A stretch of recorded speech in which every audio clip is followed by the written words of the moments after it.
conclusão. Seria a retirada da queixa uma dessas a causa principal disso? Eu acredito que é a retirada da queixa e também essa indefinição. Eu acho que essa indefinição em relação à constitucionalidade, ela prejudicou muito a aplicação da lei, porque cada juiz interpretava de uma forma e muitas vezes isso ficava nessa dúvida e ficava os processos paralisados. Eu tenho o meu estado, o estado de Goiás, a delegada da mulher sempre reclama porque ela não tinha esse apoio do judiciário em função da heterogeneidade dos pareceres. Doutora Grace, qual a diferença entre o que acontecia antes, quando não havia essa segurança jurídica, e o que ocorre agora, quando a mulher resolve voltar atrás e retirar a queixa? Bom, na verdade, toda a discussão do Supremo, especificamente nesse ponto da representação, centralizou justamente na questão das lesões corporais de natureza leve. Porque a discussão toda que se tinha era de que a Lei Maria da Penha ela tem um dispositivo expresso ao final, em que expressamente afasta a incidência da lei dos juizados especiais, que permite uma série de conciliações, né, institutos que nós chamamos de institutos despenalizadores. E a discussão toda que se tinha era a interpretação de dois dispositivos da lei, em que em tese, se sustentava que somente a mulher poderia, portanto, representar, denunciar, e o Supremo Tribunal Federal agora, interpretando esses três dispositivos da Lei Maria da Penha, pacifica de uma vez por todas, e isso, de fato, configura uma mudança muito importante para as mulheres, que agora não precisam mais, muitas vezes, estar nas mãos dos seus agressores, porque quando denunciavam, como a senadora acabou de mencionar, ficavam sujeitas a agressões ainda maiores, sob a pressão de que deveriam retirar essa denúncia, e os dados são muito claros em relação a isso. A Central de Atendimento atesta que a principal razão pela qual as mulheres mantêm um relacionamento violento é justamente o medo de perder a vida. Então, o justo receio de perder a vida é que impõe a convivência, uma convivência num ambiente de violência familiar. Então, nesse contexto agora, não ficando somente nas mãos da mulher, mas também de qualquer um da coletividade, que pode, diante de se constatar, de se ali ouvir ou de ver um caso de violência doméstica, de se apresentar essa denúncia. Então, isso para a mulher realmente é um ponto diferenciador que agora passa a estar num cenário de segurança ainda maior diante dessas situações de violência. E um dado curioso também, era um argumento também que foi apresentado no processo, de que o fato da mulher não mais representar acabaria por prejudicar a unidade familiar, porque essa harmonia poderia ser restaurada, né, pela mulher, que poderia retirar agora a denúncia, em decorrência disso, restabeleceria o ambiente de harmonia familiar. Ou seja, sobre ela caía a culpa ainda dissolver o lar. Exatamente, ainda esse ônus, né, esse encargo de que ela que seria responsável por essa dissolução dessa harmonia familiar. E o Supremo também teve a oportunidade de se manifestar sobre isso, foi uma das razões também, um dos pontos que foram colocados em toda a discussão, o de que em 66,7% dos casos em que há, de fato, registros, né? Porque nem todas as hipóteses, obviamente, né? Nem todas denunciam. Mas naqueles casos em que há o registro, em 66,3% dos casos, esse tipo de violência doméstica, violência contra a mulher, essa violência é presenciada pelos filhos. Então, daí toda a discussão de que tipo de proteção que a Constituição Federal dá à entidade familiar. Não é de qualquer, isso aí indiscutivelmente não é uma proteção dessa ordem. Não é essa entidade familiar sob o jugo da violência que a Constituição Federal protege. Né? Daí a importância de se ter também a visão de que o fato da mulher denunciar não quer dizer que ela está quebrando aquilo que seria sua missão de manter a família unida, de manter a entidade familiar preservada. E agora o ônus da denúncia, quer dizer, a responsabilidade não recai mais sobre a mulher. Exatamente. Agora é o Estado, já que trata-se de um crime de ação pública, se não me engano. Incondicionada, exatamente. Agora, senadora... E aí eu costumo sempre dizer que essa violência ela era protegida. Inclusive, nós temos o ditado popular que diz: em briga de marido e mulher, ninguém bota a colher. E agora, pela primeira vez, o Estado rompe isso e entra dentro de casa para proteger a família no sentido da violência, né? Senador, no início da sua primeira intervenção, há um conceito que ficou escondido ali, que é o machismo.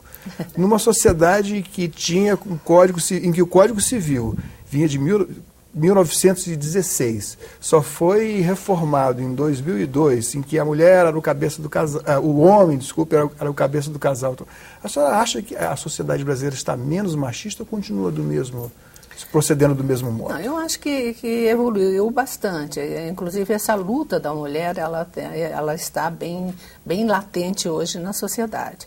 Mas existe, não tenho dúvida, eu acho que a ministra Luísa, né? Maria Luísa... Carmen Lúcia. Carmen Lúcia. A ministra Carmen Lúcia deixou isso muito claro em relação a ela própria no Supremo. Um voto emocionado, né? Eu acho que esse resíduo, essa discriminação, ela é latente em todas as atividades. Nós sentimos isso aqui no Senado Federal. Ela explicitou de forma muito clara a posição dela no Supremo, a dificuldade que ela tem. Muitas vezes essa discriminação é dissimulada, a gente não percebe claramente, mas ela está ali constantemente no cotidiano das pessoas. Eu acho que grande parte dos homens não faz isso deliberadamente, mas, na verdade, isso está impregnado na sua formação. Eu fiquei impressionado com o que a senhora falou, que nós sentimos isso aqui no Senado Federal. Nós fizemos uma entrevista com a senadora Eunice Miquiles, no programa Histórias Contadas, que, se salvo engano, foi a primeira senadora aqui, ainda na década de 70. E ela teve que romper barreiras aqui para se impor enquanto mulher. Mas também é motivo de satisfação quando se passa ali pela galeria, pela ala senadora Alexandre Costa, e a galeria de fotos das senadoras é cada vez mais numerosa. Né? Não tenho dúvida. Eu acho que avançou bastante, mas eu acho que uma das atividades que avançou menos foi na atividade política, porque a gente ainda tem essa discriminação muito clara. Nós somos apenas 12 hoje no Senado da República. Para você ter uma ideia, eu presido a Comissão de Infraestrutura, que é tida, entre aspas, como uma das mais importantes, como uma comissão eminentemente masculina, né? E eu sou a única mulher presidindo uma comissão no Senado e sou a única mulher na comissão. Então, tem a senadora Vanessa, que está na suplência, mas, de maneira geral, eu presido um colegiado inteiramente masculino. E aí, na condução dos trabalhos, a senhora age com bastante energia, no caso? Eu procuro ser serena, discreta e trazer aquilo com normalidade, mas não é fácil. Eu sou testada 24 horas.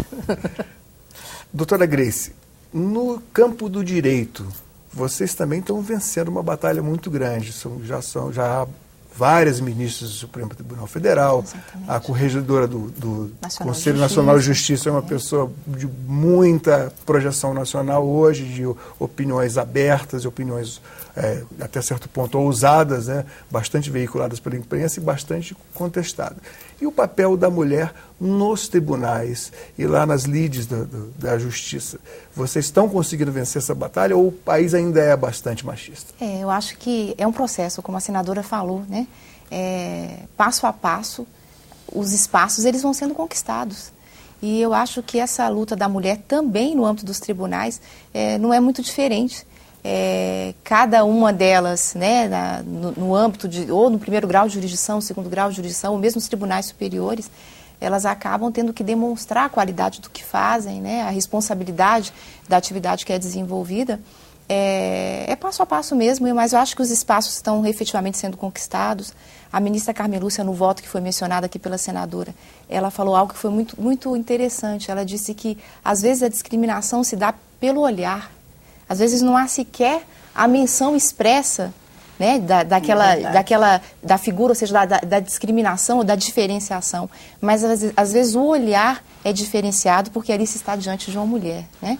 Então, eu acho que passo a passo, essa conquista é uma conquista que demanda um certo tempo mesmo, mas as mulheres, elas não têm de forma alguma deixado de lado, não, o seu papel, a sua figura, a importância que tem para a sociedade, também na atividade jurídica que é desenvolvida, né, seja nos estudos, seja nas sustentações, seja nos trabalhos que são colocados nos processos. Então, eu acho que esses espaços, eles efetivamente têm sido conquistados pelas mulheres e com reconhecimento, eu acho, pela sociedade. Eu acho que hoje já se tem esse reconhecimento. A ministra Carmen Lúcia mencionou no voto dela, e a gente acaba citando porque realmente ele foi emblemático. Ela disse que, volta e meia, ela ouvia, poxa, acontece tudo isso no Supremo, porque agora até mulher tem no Supremo. Quer dizer, é mesmo ainda aquele resquício, né, de uma sociedade... As coisas não estão mais como eram exatamente, antes, né? Quer dizer, os espaços... Embora se tenha aí uma vertente machista, mas tem também essa vertente de que os espaços estão sendo ocupados pelas mulheres. Então, eu acho que é um processo que a sociedade brasileira ainda precisa realmente aprender e crescer, mas que a mulher tem sido valente, né, nessas conquistas e, passo a passo, tem ocupado os seus espaços. Da mesma forma como o Brasil tem sido exemplo lá fora com a Lei Maria da Penha, num recente encontro promovido em Genebra, ao qual esteve presente a senadora Ana Rita, nós ficamos sabendo de uma experiência que é levada a cabo na Argentina, onde cada vez que há um conflito familiar com agressão doméstica à mulher, uma equipe disciplinar, policial, médico, assistente social, psicólogo, se dirige ao local e acompanha essa família por 72 horas. Seria prático tentar fazer isso aqui no Brasil? Bom, eu acho que não é muito prático, mas é eficiente, não tem dúvida. Eu acho que uma equipe multidisciplinar, ela ajudaria muito. No entanto, nós temos dificuldade inclusive na aplicabilidade da lei, dos abrigos que precisam ser construídos. Eu, que caminho por esse país inteiro, eu vejo essa dificuldade. Abrigos para as mulheres que foram agredidas. Mas se a gente puder utilizar as estruturas já existentes, por exemplo, nós temos a saúde da família, que são agentes comunitários, uma equipe multidisciplinar que vai de casa em casa. Eu acho que treinar esse grupo para fazer esse trabalho de prevenção é altamente eficiente, mas isso precisa realmente de um interesse dos municípios, dos estados. Não é uma coisa que pode estar centralizada no governo federal. É preciso que haja uma consciência dos prefeitos, dos governadores, no sentido de utilizar essas estruturas já existentes para que a gente possa realmente avançar nessa direção. E o recado para os homens: mudem de comportamento. Senadora, muito obrigado pela sua presença. Eu que agradeço. Grace, muito obrigado. Eu que agradeço. Cidadania entrevistou a senadora Lúcia Vânia e a advogada da União, Grace Fernandes Mendonça, sobre a Lei Maria da Penha. Para enviar críticas, sugestões ou baixar uma cópia deste programa, acesse www.senado.gov.br/tv. Obrigado pela atenção e até o próximo Cidadania.